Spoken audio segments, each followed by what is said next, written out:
после секое првенство доаѓа до израз неколку играчи кои што биле непознати фудбалски или ќе кажам малку познати.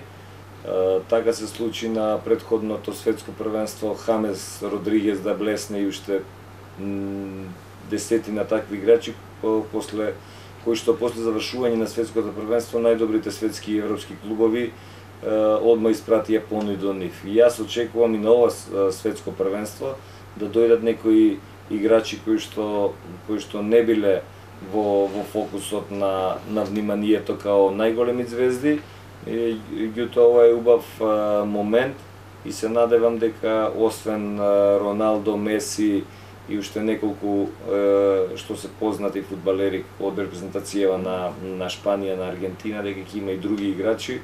Дури очекувам и од азискиве земји да се појави некој играч кој што со својот раскошен талент ќе го сврти вниманието на фудбалската јавност. Кога се збори за репрезентацијата на Шпанија, исто за Шпанија е репрезентација која што сите очекуваме да дојде до самата завршница, да игра полуфинал или финале.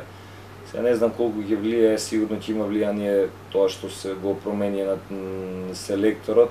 Меѓутоа, тоа се професионалци, ја мислам дека брзо ќе се адаптираат и они имаат навистина огромно искуство кое што ќе го искористат за да дојдат до самиот финиш. Португалците се исто одлична екипа која што се освојувачи на европското првенство и екипа која што е гладна да стигне после толку години пак до самиот финиш.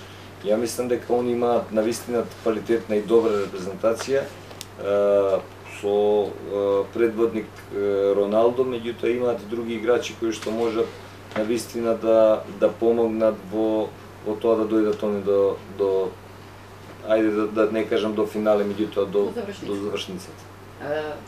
Која ви е желбата за финале? Кој е според вас финале? Дуел на кои две репрезентации ќе биде најинтересен? Во овој момент сега, како што можеме да кажем? На овој момент за мене би било интересно да играат Бразил со Аргентина или Бразил со Шпанија.